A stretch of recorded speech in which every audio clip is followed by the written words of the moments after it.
अस्सलाम वालेकुम dear student. आज की इस वीडियो में हम कंप्यूटर साइंस फर्स्ट ईयर में चैप्टर 2 का लेक्चर 13 देखेंगे और इसमें आज के दिन हमारी वीडियो में जो टॉपिक है वो ऑपरेटर प्रेसिडेंस एंड कमेंट्स है। तो चलते हैं अपने नोट्स पे और जाके देखते हैं कि इन टॉपिक्स में क्या पॉइंट्स हैं। ऑलरेडी इससे पीछे जितनी भी वीडियोस हैं उनमें ये सारे टॉपिक्स कवर्ड हैं। आप उन वीडियोस को भी जरूर देखें ताकि आपके कॉन्सेप्ट्स जो हैं वो अच्छे से क्लियर हो सके। ऑपरेटर प्रेसिडेंस क्या है? Operator precedence is the order और सीक्वेंस। पाइथन के अंदर, बल्कि हर प्रोग्रामिंग लैंग्वेज के अंदर ऐसा ही होता है। ये ऑर्डर और सीक्वेंस होता है किस चीज का? इन विच ऑपरेटर्स आर एवेल्युएटेड, यानी ऑपरेटर्स बिला वजह एवेल्युएट नहीं होते, वो किसी ना किसी सीक्वेंस को फॉलो करते हैं। और वो ऑपरेटर्स कहाँ होंगे? इन एन एक्सप्रेशन, डेफिनेटली वो किसी ना किसी एक्सप्रेशन के अंदर होंगे। और जिस एक्सप्रेशन के अंदर एवेल्युएट होने हैं वो किसी सीक्वेंस को फॉलो करेंगे। तो उस सीक्वेंस को या उस ऑर्डर को हम बोलते हैं operator precedence. Operators with higher precedence are evaluated before operators with lower precedence, यानी ऐसे ऑपरेटर जिनका प्रेसिडेंस लेवल हायर है वो ऑपरेटर पहले एवेल्युएट होंगे ऐसे ऑपरेटर से जिनका प्रेसिडेंस लेवल लोअर है। यानी जो हायर प्रेसिडेंस लेवल रखने वाले ऑपरेटर हैं वो पहले एवेल्युएट होते हैं और लोअर वाले बाद में एवेल्युएट होते हैं। तो हमें ये याद रखना पड़ेगा स्टूडेंट कि कौन से ऑपरेटर्स ऐसे हैं जिनका प्रेसिडेंस लेवल हायर है और किनका लोअर है। तो आप देख सकते हैं नीचे एक टेबल आपके सामने बना हुआ है जिसमें यहाँ कुछ सिंबल्स हैं आपके सामने और उन सिंबल्स के अंदर लिखा हुआ है कि जी आपने कौन कौन से ऑपरेटर्स को पहले एवेल्युएट करना है। अगर आपके सामने एक्सप्रेशन के अंदर एक्सपोनेंट वाला ऑपरेटर आएगा तो ये सबसे पहले एवेल्युएट होगा, सबसे टॉप पे। फिर उसके बाद प्लस माइनस जो है ये एडिशन सब्ट्रैक्शन नहीं है, ये यूनरी प्लस और यूनरी माइनस है। आप बस इसको अभी ज़हन में रखें, ये आगे चल के हम इनको देखेंगे कि ये क्या होते हैं। ठीक है, these are not arithmetic operations, ये प्लस माइनस नहीं है, ये मतलब एडिशन और सब्ट्रैक्शन नहीं है, ये यूनरी प्लस और यूनरी माइनस है। ये हम इन फ्यूचर आगे चल के मैं आपको बताऊंगा ये क्या होता है। हाँ, अगर ये कहीं हो तो एक्सपोनेंशन जो ऑपरेटर है उसके बाद फिर आप इनको इस्तेमाल करते हैं, इनको एवेल्युएट करते हैं। फिर उसके बाद हमारे पास अरिथमेटिक ऑपरेटर के अंदर मल्टीप्लिकेशन, डिवीजन, फ्लोर डिवीजन और मॉडुलस होता है, ये पहले एवेल्युएट होते हैं। फिर उसके बाद एडिशन और सब्ट्रैक्शन आता है। ठीक है, मैंने आपको बताया था कि ये एडिशन और सब्ट्रैक्शन नहीं है। ठीक है, एडिशन और सब्ट्रैक्शन नीचे है क्योंकि मल्टीप्लाई डिवाइड से पहले तो प्लस माइनस नहीं ना होगा, तो प्लस माइनस बाद में ही होगा। तो ये ऑपरेटर हम बाद में कभी डिस्कस करेंगे। फिर इसके बाद प्लस माइनस के बाद जो है वो हमारे पास रिलेशनल ऑपरेटर एवेल्युएट होते हैं जिसमें less than equal to, greater than equal to solve होगा। फिर इक्वलिटी ऑपरेटर्स होते हैं जिसमें इक्वल टू और नॉन इक्वल्स टू होता है। फिर लॉजिकल नॉट ऑपरेटर होगा, लॉजिकल एंड ऑपरेटर होगा और फिर लॉजिकल और ऑपरेटर होगा। और लास्ट में हमारे पास असाइनमेंट ऑपरेटर सॉल्व होता है और इनका प्रेसिडेंस लेवल आप देख सकते हैं इस तरीके से हो रहा है। सबसे हाईएस्ट वाले पहले होंगे और लोएस्ट वाला सबसे लास्ट में एवेल्युएट होगा। इस तरीके से हम इन ऑपरेटर्स को एवेल्युएट करते हैं। अब इसमें एक बात लिखी है कि students, higher operators are evaluated first. जो हायर ऑपरेटर हैं वो पहले एवेल्युएट होते हैं। ठीक है, higher operators are evaluated first और parenthesis has the highest precedence. तो फिर पेरेंथेसिस ऊपर लिखा क्यों नहीं है? ठीक है, पेरेंथेसिस ऊपर क्यों नहीं लिखा? क्योंकि पेरेंथेसिस इटसेल्फ कोई ऑपरेटर नहीं है। ठीक है, क्योंकि ये खुद कुछ भी नहीं करता है ना। मतलब मैं आपसे पूछूं कि ये पेरेंथेसिस क्या करती हैं, क्या सॉल्व करती हैं, तो ये तो कुछ भी नहीं करता। आपको पता है ये नॉट क्या करता है? नॉट एक ऑपरेटर है जो ट्रू को फॉल्स बना देगा, फॉल्स को ट्रू बना देगा। ये इक्वल टू ऑपरेटर क्या करता है? ये दो वैल्यूज को कंपेयर करके बताएगा कि वो इक्वल है या नहीं। प्लस क्या करेगा? दो वैल्यूज को प्लस करेगा। तो ये पेरेंथेसिस क्या करेगा? तो ये इटसेल्फ कोई ऑपरेटर नहीं है। हाँ, operation inside parenthesis are performed first. और अगर आपने कोई ऑपरेशन पेरेंथेसिस के अंदर लिख दिया तो वो पहले एवेल्युएट होगा। ये बात बस हमने यहाँ पे ध्यान रखनी है कि वो ऑपरेटर पहले एवेल्युएट होगा जो आपने parenthesis के अंदर लिख दिया, चाहे वो कोई भी हो, ठीक है। इन ऑपरेटर्स में से कोई भी अगर आपने parenthesis के अंदर लिख दिया तो वो पहले सॉल्व होगा, वो हम अभी आगे प्रैक्टिस में देख लेंगे। Same level operators follow left to right associativity, और जो सेम लेवल ऑपरेटर होते हैं, मतलब यहाँ पे सेम लेवल है मल्टीप्लाई, डिवाइड, फ्लोट, डिवीजन का, तो अगर ये दोनों या चारों एक साथ आ जाएंगे तो फिर लेफ्ट से राइट पे एवेल्युएट होंगे। प्लस माइनस भी ऐसे ही होगा, हम अभी अपने एग्जाम्पल में चल के देखते हैं। अब देखें यहाँ पे आपको क्लास एक्टिविटी दी गई है और क्लास एक्टिविटी के अंदर ये लिखा हुआ है स्टूडेंट कि आपने ये 2 क्वेश्चन सॉल्व करने हैं। ये मैंने टेक्स्ट बुक से ही लिए हैं, हम टेक्स्ट बुक वाली जो एक्टिविटीज हैं उनको यहाँ परफॉर्म करेंगे। तो हमारे पास एक्सप्रेशन 1 है यहाँ पे 10 + 3 × 2 एक्सपोनेंट 2 - 5 डिवाइडेड बाय 5, ठीक है। हम इनको अब सॉल्व करते हैं कि ये कैसे करेंगे। जब भी आपने इनको सॉल्व करना है तो आपको ये बताया गया है स्टूडेंट के सबसे पहले आपने क्या सॉल्व करना है।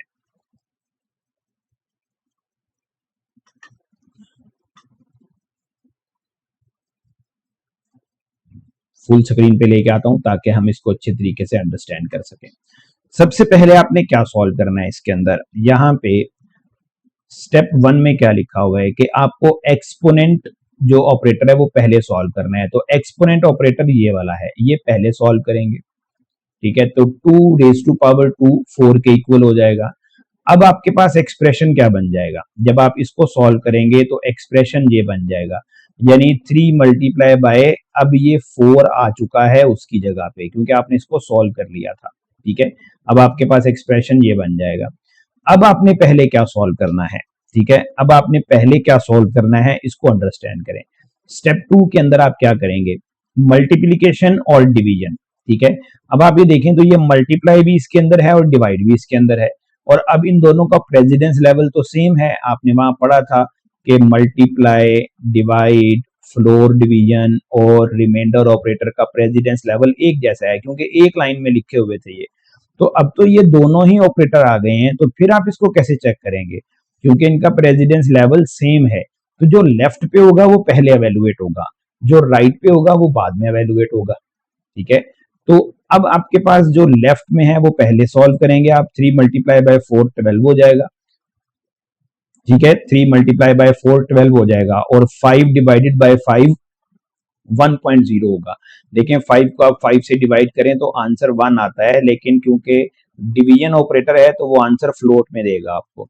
नाउ एक्सप्रेशन बिकम्स, अब एक्सप्रेशन क्या आ चुका है, अब एक्सप्रेशन बन चुका है 10 + 12, यानी 3 × 4 की जगह 12 आ जाएगा और 5 डिवाइडेड बाय 5 की जगह 1.0 आ जाएगा। अब स्टेप 3 में आपने क्या करना है, पहले एडिशन करनी है फिर सब्ट्रैक्शन करनी है, क्योंकि आपने पढ़ा था कि प्लस और माइनस जो होते हैं इनका भी प्रेसिडेंस लेवल सेम होता है। तो जब सेम प्रेसिडेंस लेवल वाले ऑपरेटर आएंगे तो जो लेफ्ट साइड पे होगा वो पहले सॉल्व होगा। यहाँ लेफ्ट साइड का मतलब ये नहीं है कि प्लस लेफ्ट साइड पे है, ठीक है। एक्सप्रेशन में लेफ्ट साइड पे कौन सा है, ठीक है। एक्सप्रेशन में लेफ्ट साइड पे प्लस है, अगर यहाँ माइनस आ जाता तो फिर पहले माइनस सॉल्व होता। तो अब आप पहले प्लस करेंगे, 10 + 12 22 हो जाएगा, और 22 में से आपने फिर क्या करना है, 1 को माइनस करना है, 1.0 को, ठीक है। तो जब आप 1.0 को माइनस करेंगे तो आंसर फ्लोट में ही आएगा। ऐसा नहीं है कि 21 को 22 को 1.0 में से माइनस करेंगे तो 21 आ जाएगा, क्योंकि जब आपकी वैल्यू इंटीजर, जब आपकी इंटीजर वैल्यू फ्लोट से कैलकुलेट होती है, मैं यहाँ लिखता हूँ, जब आप इंटीजर को फ्लोट वैल्यू के साथ कैलकुलेट करवाते हैं तो आंसर फ्लोट ही होता है, ठीक है। इसका जो रिजल्ट आएगा वो फ्लोट ही होगा आपके पास, ये बात आपने ध्यान रखनी है। इसलिए यहाँ पे आपका जो रिजल्ट है वो फ्लोट आ रहा है। तो फाइनल आंसर है आपके पास 21.0। एक्सप्रेशन 2 के अंदर अगर आप देखें अब तो यहाँ पे क्या है, एक्सप्रेशन 2 के अंदर यहाँ स्टूडेंट्स लिखा हुआ है 10 + 3 ब्रैकेट में लिखा हुआ है, फिर मल्टीप्लाई बाय, फिर ब्रैकेट के अंदर 2 एक्सपोनेंट 2 - 1, फिर एक कंप्लीट ब्रैकेट है, फिर डिवाइडेड बाय 5 है। अब आपने सबसे पहले ब्रैकेट्स को सॉल्व करना है। ब्रैकेट्स के अंदर चाहे कुछ भी हो, आप पहले ब्रैकेट्स को सॉल्व करेंगे। अब ब्रैकेट्स कैसे सॉल्व करेंगे, यहाँ तो काफी सारी ब्रैकेट्स हैं, यहाँ पे तो बहुत सारी ब्रैकेट्स हैं ना। तो सबसे पहले आप ये वाली ब्रैकेट सॉल्व करेंगे जो लेफ्ट साइड पे है, ठीक है, सबसे पहले ये वाली ब्रैकेट सॉल्व करेंगे और फिर इस ब्रैकेट को अगर आप देखें, जो अंदर वाली ब्रैकेट है, इसको जूम करके दिखाऊं आपको यहाँ पे, तो ये वाली एक कंप्लीट ब्रैकेट है यहां से लेके यहां तक, लेकिन इसके अंदर भी एक और ब्रैकेट है, तो पहले वो सॉल्व होगी तो ही तो 2 की पावर आएगी। ठीक है, तो फिर 2.2 माइनस 1 को पहले सॉल्व करेंगे, तो ब्रैकेट्स को हमने पहले सॉल्व करना है। तो इट्स मीन कि हम पहले 10 प्लस 3 को सॉल्व करेंगे तो ये आ जाएगा 13, और फिर 2 माइनस 1 को सॉल्व करेंगे तो ये आ जाएगा 1। अब आपके पास एक्सप्रेशन क्या बन चुका है, अब आपके पास 10 प्लस 3 की जगह पे 13 आ जाएगा, फिर मल्टीप्लाई होगा, फिर 2 रेज टू पावर 1 हो जाएगा, 2 की पावर 1 डिवाइडेड बाय 5। ठीक है, अब आपने एक्सपोनेंट पहले सॉल्व करना है। वो अलग बात है कि एक्सपोनेंट ब्रैकेट के अंदर ही है, वो एक अलग बात है कि एक्सपोनेंट ब्रैकेट के अंदर ही है, अगर वो ना भी होता तब भी पहले सॉल्व भी होना था एक्सपोनेंट में। तो 2 रेज टू पावर 1 का आंसर 2 ही होगा। Now expression becomes 13 multiply by 2 divided by 5। अब आप यहाँ पे देखें तो जो चीज लेफ्ट साइड पे है वो पहले सॉल्व होगी। आप ऐसा नहीं कर सकते कि 2 को 5 से डिवाइड कर लें, पहले मल्टीप्लीकेशन करेंगे, फिर डिवीजन करेंगे, लेफ्ट टू राइट वैल्यूएशन करेंगे। 13 मल्टीप्लाई बाय 2 26 हो जाएगा, और फिर 26 को जब आप 5 से डिवाइड करेंगे तो ये आ जाएगा 5.2। तो फाइनल आंसर होगा 5.2। ये भी आंसर पॉइंट में क्यों दे रहा है, क्योंकि डिवीजन ऑपरेटर जो होता है ये वाला, ये आपको आंसर फ्लोट में देता है, इसलिए आंसर पॉइंट में आ रहा है। अगर यहाँ फ्लोर डिवीजन होता तो फिर खाली 5 आंसर आना था। तो हमने देखा कि किस तरीके से आप ऑपरेटर्स को एवेल्युएट करते हैं। जो ऑपरेटर हायर प्रेसिडेंस लेवल रखते हैं वो पहले एवेल्युएट होते हैं, और जो ऑपरेटर लोअर प्रेसिडेंस लेवल रखते हैं वो लास्ट में एवेल्युएट होते हैं। तो हमने क्लास एक्टिविटी को देखा कि ये किस तरीके से काम कर रही है। आगे हम बात करेंगे स्टूडेंट कमेंट्स की, कि कमेंट्स क्या होते हैं। These are statements that ignores during execution of program. ये स्टेटमेंट्स होती हैं हमारे पाइथन के प्रोग्राम के अंदर, ये स्टेटमेंट्स होती हैं, और ये स्टेटमेंट्स इग्नोर हो जाती हैं। कब कब इग्नोर होती हैं? जब आपका प्रोग्राम एग्जीक्यूट हो रहा होता है। भाई जब आपका प्रोग्राम एग्जीक्यूट होगा और ये स्टेटमेंट इग्नोर हो जाएंगी तो इसका मतलब है ये स्टेटमेंट चलेंगी नहीं। ठीक है, तो ये फिर क्यों लिखी जाती हैं जब हमने इनको एग्जीक्यूट ही नहीं करना था। Basically they are written for the programmer, ये प्रोग्रामर के लिए लिखी जाती हैं।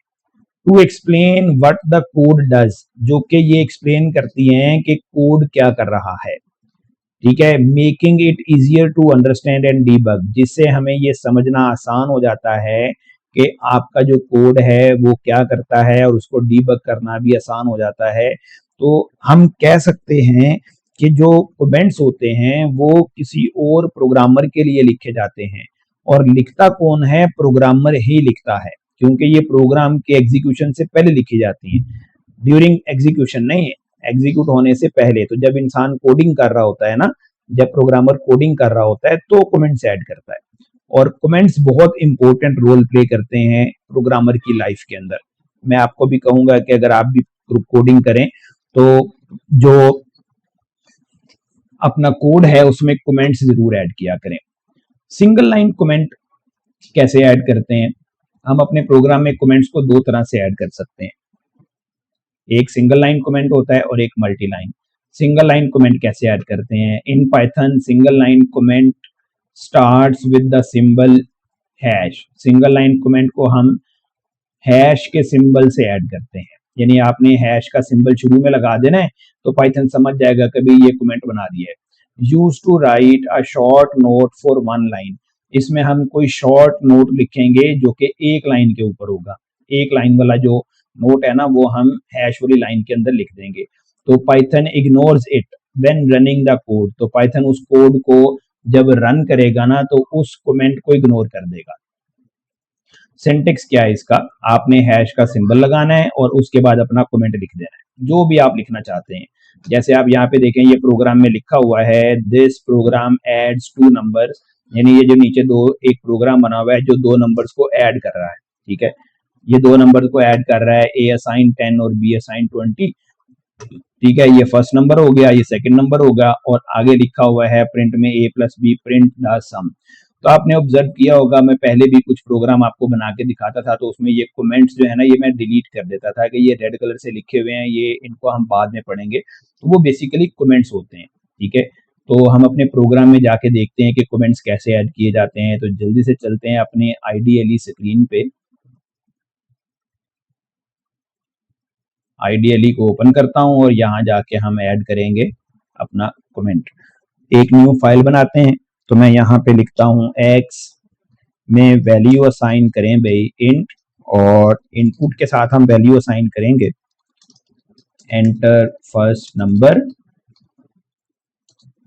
और इसको क्लोज करेंगे और इस लाइन को कॉपी कर लेता हूं मैं, और यहाँ पे करते हैं y assign enter second number. तो ये हमने 2 नंबर यहाँ पे ऐड कर दिए हैं, यूजर से इनपुट करवा लिए हैं 2 नंबर। और अब हम क्या करेंगे कि यहाँ पे ना एक वेरिएबल बना के इन दोनों का सम स्टोर करवाएंगे, और यहाँ पे मैं प्रिंट में लिख देता हूँ एक message sum of x and y is, और यहाँ पे z को प्रिंट करवा लेते हैं।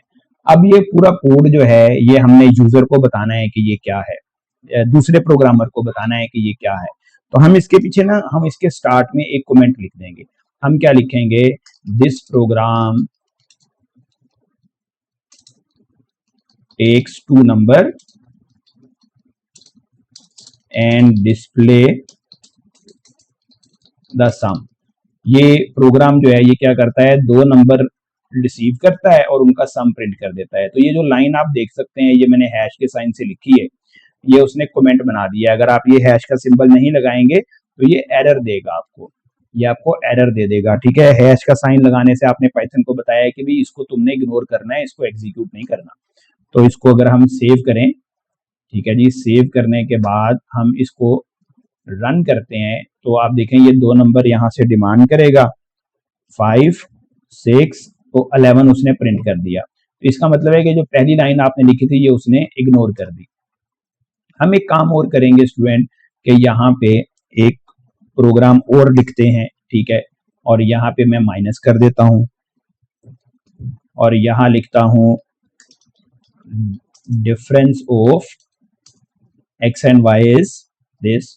ठीक है, एक लाइन हम यहाँ पे कोड और लिखते हैं, और यहाँ पे हम लिख देते हैं मल्टीप्लिकेशन, और यहाँ पे लिखते हैं multiplication of x and y is. ठीक है, तो हम ऐसा करेंगे ना, यहाँ पे अब f स्ट्रिंग का इस्तेमाल करेंगे क्योंकि हमारे पास वेरिएबल्स में वैल्यू बार बार चेंज हो रही है। ठीक है, हमारे पास वेरिएबल में बार बार वैल्यू क्या हो रही है, चेंज हो रही है, क्योंकि हम हर बार यूजर से इनपुट करवा रहे हैं। तो हम ऐसा करते हैं कि कुछ इस तरीके से इसको लिखते हैं ऐसे, और ये जो कोड है यहां से यहां तक, ये मैं कॉपी करके यहाँ हर एक में पेस्ट कर दूंगा। ठीक है, ऐसे। तो आप देखें, आप भी यही काम किया करें कि आपको यहाँ पे बार बार टाइप ना करना पड़े। ठीक है, तो इस तरीके से आप अपना कोड जो है उसको मैनेज कर सकते हैं। तो यहाँ पे सम ऑफ एक्स और वाई की वैल्यू आ जाएगी, सम डिफरेंस ऑफ एक्स और वाई की वैल्यू आ जाएगी, फिर मल्टीप्लिकेशन ऑफ एक्स और वाई की वैल्यू आ जाएगी। और अगर मैं ये लाइन यहाँ से रिमूव कर दूं, इस प्रोग्राम को अगर मैं रन करूं, सेव कर लिया मैंने, अगर मैं इस प्रोग्राम को रन करूं तो वो कह रहा है कि जी आपके कोड के अंदर एक एरर है, और वो एरर ये है कि हमने यहाँ पे एफ स्ट्रिंग को तो क्लोज ही नहीं किया। ठीक है, अब हम यहाँ पे प्रोग्राम को रन करते हैं। मैंने एंटर किया 5 6, उसने सम ठीक दिखा दिया। अब वो फिर कह रहा है 2 नंबर एंटर करो, तो उसने उसका रिजल्ट -1 दे दिया। 4 मल्टीप्लाई बाय 6 तो 24 दे दिया। प्रोग्राम ठीक चल रहा है, लेकिन आप देखें प्रोग्राम की लाइंस ज्यादा हो गई हैं। अब अगर मैं आपको एकदम से कोड ओपन करके दिखाऊंगी जिसमें बताएं कि ये कोड क्या करता है, तो समझ नहीं आएगा। आपको सारी लाइनें पढ़नी पड़ेंगी कि अच्छा इस लाइन में ये हो रहा है, इस लाइन में ये हो रहा है, इस लाइन में ये हो रहा है। तो हम इस चीज को आसान बनाने के लिए कमेंट्स ऐड करेंगे। हम यहाँ पे इस तरीके से कमेंट्स लिख देंगे ऐसे। ठीक है, और कमेंट्स से क्या होगा कि हम यहाँ पे समझ जाएंगे कि भी यहाँ पे डिफरेंस प्रिंट करना है और यहाँ पे मल्टीप्लिकेशन प्रिंट हो रही है। तो पूरा कोड पढ़ने की बजाय प्रोग्रामर सिर्फ ये कोड पढ़ेगा, पहली पहली लाइन कमेंट वाली, तो उसको समझ जाएगा वो कि अच्छा यहाँ पे ये हो रहा होगा, यहाँ पे ये हो रहा होगा, और वो इजी रहेगा उसके लिए। तो कमेंट्स ऐड करने से प्रोग्रामर जो है ना, उसकी रीडेबिलिटी प्रोग्राम की बढ़ जाती है, कोड तो उसको लिखना आता ही है, ठीक है। जैसे वो कमेंट पढ़ेगा ना उसको समझ जाएगा कि यहाँ क्या लिखा हुआ है, यहाँ पे क्या लिखा हुआ है, वो उसको आइडिया हो जाएगा। तो कमेंट्स जो हैं वो दूसरे प्रोग्रामर की हेल्प करते हैं कि जब आप किसी का प्रोग्राम लिखा हुआ देखें तो कमेंट्स को देख के वो समझ जाए कि क्या बनाया हुआ है आपने। तो कमेंट्स ऐड करना प्रोग्राम के अंदर बहुत ही इंपॉर्टेंट रोल प्ले करता है। अब हमने ये देखा कि ये सिंगल लाइन कमेंट कैसे ऐड करते हैं, और मैंने आपको ये भी बताया है कि ये प्रोग्राम के शुरू में टाइप हो सकता है, लेकिन आप इसको कहीं भी टाइप कर सकते हैं। आप देखें ये पूरा प्रोग्राम है एक, यहाँ से लेके यहाँ तक, तो आप बीच में भी टाइप कर सकते हैं। यहाँ पे आप किसी लाइन के आगे भी टाइप कर सकते हैं। मैं यहाँ पे लिखता हूँ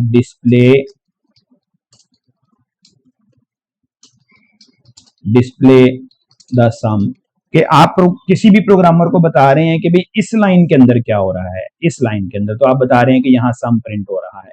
आप इस लाइन के अंदर क्या बता सकते हैं कि जी यहाँ पे क्या हो रहा है, ठीक है। आप इस लाइन के अंदर बता दें कि जी यहाँ पे आप बताना चाह रहे हैं प्रोसेसिंग, यहाँ पे प्रोसेसिंग हो रही है, जो भी आप बताना चाहें वो आप बता सकते हैं, ठीक है, वो आप बता सकते हैं। तो ये लाइन एग्जीक्यूट नहीं होगी।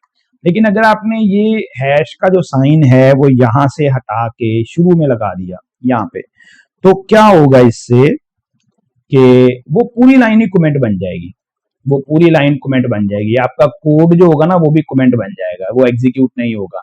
तो हमने कोड को कमेंट नहीं बनाना, बल्कि जहां से कमेंट शुरू करना है वहां से लिखना है, ठीक है, वहां से लिखना है। तो आप कमेंट जो है ना, ये वाला कमेंट आप प्रिंट के शुरू में नहीं लिख सकते, यहाँ पे ऐसे नहीं लिख सकते भाई। अगर आप यूं लिखेंगे तो फिर क्या हुआ, फिर तो वो जो आपका कोड है वो उसी लाइन का हिस्सा बन रहा है, तो वो इसलिए कमेंट में कंसीडर हो रहा है। या तो इसको अगली लाइन में लिखें, ठीक है, या फिर आप इसको उठा के इसके पहले लिख दें यहाँ पे, ताकि ये क्लियर रहे। अब आपने देख लिया कि आप कमेंट्स को कहीं भी ऐड कर सकते हैं। ये आपके लिए एक नई चीज आपको मैंने यहाँ पे बताई है। आगे हम देखते हैं मल्टी लाइन कमेंट कैसे ऐड करते हैं। In Python multi line comment starts and and with symbol these quotes, यानी ये जो कोट्स है ना, ये डबल कोट 3 बार टाइप किया हुआ है, डबल कोट 3 बार टाइप किया हुआ है। सिंगल कोट में भी कमेंट ऐड कर सकते हैं। Use to write a long note on several line, अगर आपका कमेंट एक से ज्यादा लाइंस में आ रहा हो तो फिर आप अपने कमेंट को इस तरीके से ऐड करेंगे, यानी कि जो आपका कमेंट होगा उसके स्टार्ट में भी 3 बार डबल कोट लगा देंगे और एंड पे भी 3 बार डबल कोट लगा देंगे, जैसा कि यहाँ पे बना हुआ है, ठीक है। This program stores 2 number in variable A and B then printing the result. तो ये देखें ये 3 लाइनों में कमेंट है, तो जिसकी वजह से ये कमेंट इग्नोर हो जाएगा। अगर मैं इसको यहाँ से कॉपी करके अपने कोड में लिख दूं, यहाँ ऊपर टॉप के ऊपर, ठीक है, यहाँ पे लिख दिया मैंने, तो एक तो हमारा सिंबल गलत है, इस सिंबल को ठीक करते हैं, ठीक है, और इस सिंबल को ठीक करते हैं। तो देखें ये अब मल्टी लाइन कमेंट बन चुका है। आप ये मल्टी लाइन कमेंट कंसीडर करेंगे कि जब आपका कोड रन होगा तो ये एक लाइन कमेंट नहीं बनेगी, बल्कि ये 3 लाइन कमेंट बनेंगे, ठीक है। तो इस तरीके से आप मल्टी लाइन कमेंट्स का इस्तेमाल कर सकते हैं। और बेसिकली ये रेड कलर में क्यों नहीं हुआ, आप कह सकते हैं कि भी कमेंट्स तो रेड कलर में डिस्प्ले होते हैं। तो ये रेड कलर में डिस्प्ले इसलिए नहीं हुआ क्योंकि ये एक स्ट्रिंग है, ये बेसिकली स्ट्रिंग है, लेकिन कंपाइलर इसको, हमारा इंटरप्रेटर इसको इग्नोर कर देता है। ये एक स्ट्रिंग है, किसी वेरिएबल में असाइन नहीं हुई, तो वो इसको समझेगा कि बस ये एक इग्नोर करनी है ये चीज, इसको हमने असाइन नहीं करना। तो ये एक तरह से आप कह सकते हैं कि ये कमेंट कंसीडर कर लेता है, लेकिन ये बेसिकली कमेंट होता नहीं है, ठीक है। ये एक स्ट्रिंग है, क्योंकि यहाँ पे भी तो स्ट्रिंग है, ये भी तो ग्रीन कलर से है, ये भी ग्रीन कलर से है, ये भी ग्रीन कलर से है। तो जो स्ट्रिंग होती है ना वो बेसिकली क्योंकि ये किसी वेरिएबल में असाइन नहीं है, तो इसलिए वो इग्नोर हो जाएगी। कंपाइलर समझेगा कि, इंटरप्रेटर समझेगा कि ये बस कहीं यूज नहीं हो रही, तो हम उसको कमेंट कंसीडर कर देते हैं कि भी ये कमेंट बना हुआ है, ठीक है। तो इटसेल्फ ये कमेंट नहीं है। कमेंट जो होता है पाइथन के अंदर वो हैश के साइन से ही लगाया जाता है। तो प्रोग्रामर ना यहाँ कंफ्यूज हो सकता है, अगर ग्रीन कलर से आपने इस तरह कमेंट लिखा हुआ तो वो समझेगा अच्छा ये तो स्ट्रिंग बनी हुई है, ठीक है, ये भी स्ट्रिंग बनी हुई है, इसकी तरह की है, तो वो यहाँ कंफ्यूज होगा। तो programmer normally multi line comment लिखने के लिए क्या करते हैं, प्रोग्रामर मल्टी लाइन कमेंट लिखने के लिए ना हर लाइन के स्टार्ट में ये वाला सिंबल ऐड कर देते हैं ऐसे, जिससे उनको समझ में आ जाता है कि ये कमेंट है। हाँ, कमेंट वैसे भी ऐड हो सकता है जैसे आपने यहाँ पे लिखा था, ऐसे भी हो सकता है, कोई प्रॉब्लम नहीं है। अगर आप ये यहाँ पे नहीं लगाएंगे तो आप देखें उसने सारा ही ग्रीन बना दिया, ठीक है, वो सारा ही उसका हिस्सा बन चुका है अब यहाँ पे स्ट्रिंग का। तो आपको ये बताना पड़ेगा कि आपका जो मल्टी लाइन कमेंट है या ये जो स्ट्रिंग है ये कहाँ क्लोज हो रही है, यहाँ क्लोज हो रही है, फिर उसके बाद वो नीचे वाली लाइनों को एग्जीक्यूट नहीं करेगा। तो इस तरीके से आप अपना प्रोग्राम जब रन करेंगे तो अब ये कोई एरर नहीं देगा, ये प्रोग्राम सही चलेगा। आप यहाँ पे नंबर देते जाएं और प्रोग्राम को रन कर लें तो वो आपका सारा कोड सही से रन करेगा।